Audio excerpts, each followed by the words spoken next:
infrastructure like roads, like public buildings, they're there for the long haul. It takes years to get them built, and they're there for decades afterwards. So what we decide to do in the next couple of years will define how we operate for decades. Which is kind of funny, because this election campaign is looking a little bit like a roadathon, isn't it? Everyone's trying to build... I mean, so what you're saying is if we build them now, we will be using them in the future, and that's contrary to our best interests. That's right.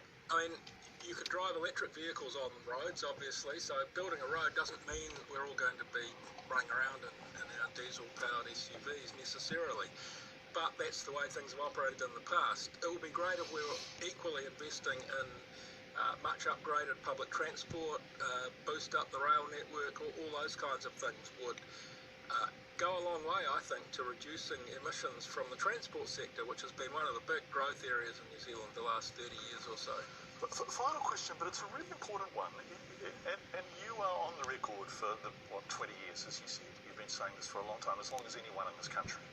Is there a political will really to address it? I know there's a political will around making noises that sounds like it's being addressed, but is enough being done? So far, I'd have to say not enough's being done. But talk about political will. In New Zealand, the landscape has changed dramatically in the last 5 years. We have the Zero Carbon Act. We have this risk assessment. We have the Climate Change Commission. The groundwork has been laid. We still need to see the action. But at that level of government, there is a lot more serious discussion about what needs to be done. So I'm hopeful over the next 3 to 5 years we really will see some action. I'm hopeful you're right. Well, should we get you back every year to give him a G-along, Professor Renwick? Professor James Renwick, who has been blowing the whistle on this for decades, literally, from Victoria University. Thank you so much for joining us this morning. We really appreciate your time. My pleasure. Me whakatina na te kōrero. We should actually be doing, not just talking, actually making changes. Yeah, but we're funny wee creatures, aren't we, as humans? If we have to change our lives and we have to bury our head in the sand a little bit, I don't want to know. Ask them in Moerewa if they're casual about climate change and its impacts on them with increased flooding. And, in Northland, we've seen floods and drought this year. Anyway, it's weather time. It's Anna Burns Francis. Sorry, what time? It's weather time. It's news time. It's something time. It's Anna Burns time. A national action plan could prevent a quarter of all deaths from cardiovascular disease, according to the Heart Foundation, which is calling on the government to develop a health plan focused on prevention, diagnosis and timely treatment. 10,000 New Zealanders die from cardiovascular disease each year, and the charity says Māori, Pacifica and low-income Kiwis are most at risk. Our science workforce will never reach its full potential with the current lack of Māori and Pacifica. That's according to new research which found Indigenous scientists are severely underrepresented in Aotearoa's universities and research institutions. The study's lead author says the data, which was gathered over a decade, is alarming. When we look at the data, one of the universities over that 11-year period, which you spoke about, from 2008 to 2018, reported never having a Māori or Pacifica scientist in their science department, which is extremely alarming. A new report warning New Zealand is at extreme risk of climate change impacts. Not only is it threatening our environment, but also our population, infrastructure and economy. The government now has 2 years to develop a national action plan, and climate researcher James Renwick says he's hopeful in 5 years. Sea levels have already risen 20 centimetres. The climate's been changing here in New Zealand for decades. Droughts are already more common in some parts of the country and so on. So we're starting to see the effects already, and they will get worse as the climate warms. So it's imperative that we take action as soon as we can to reduce emissions.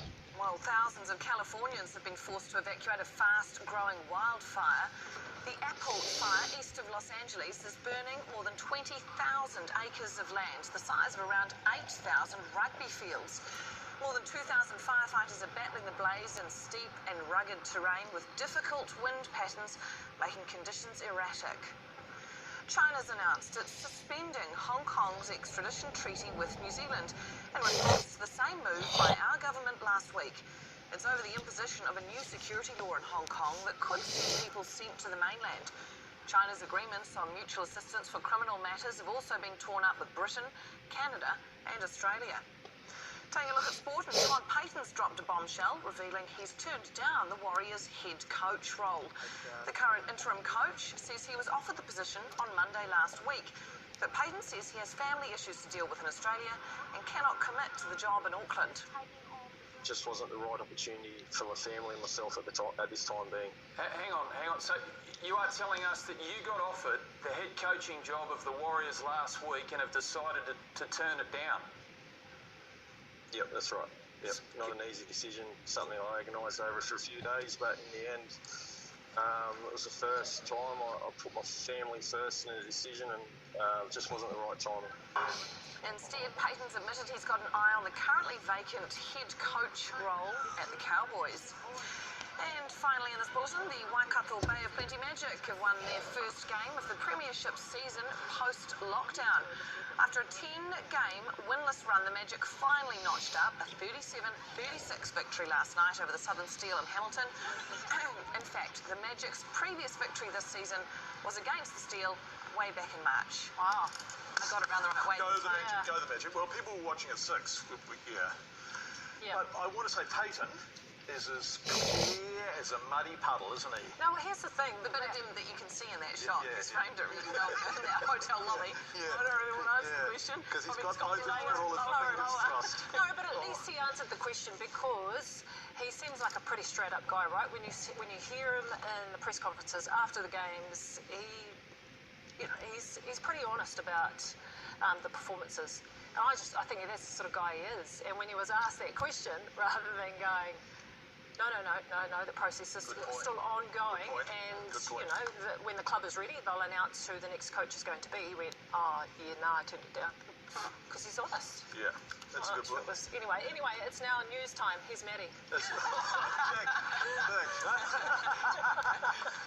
Morena, Maddie. Morena, you're getting ahead of yourself, John. I heard you a little bit. I'm so excited about seeing you, Maddie. Yeah, well. And I'm going to start the process. I'm going to start blowing. Very soon. Because I'm here at Glassworks in Whanganui, and it's going to be incredible. I'm going to be turned into a glass artist throughout the morning, thanks to Tourism New Zealand. I'm on the road doing a bit of a backyard break, trying something new, and this is what I've got in store this morning. We'll get to that shortly, but before we do that, let's see how weather's shaping up this Tuesday around the country. There's nice fine weather in Northland and Auckland once the far north's morning cloud clears, but it is a bit more overcast in Whitianga with a couple of possible showers as well. You'll all have those southeasterly winds too. 18 degrees in Kaitaia, 17 for the rest. Things might start off foggy for most places through Waikato and the Bay of Plenty, but once that lifts, things look lovely.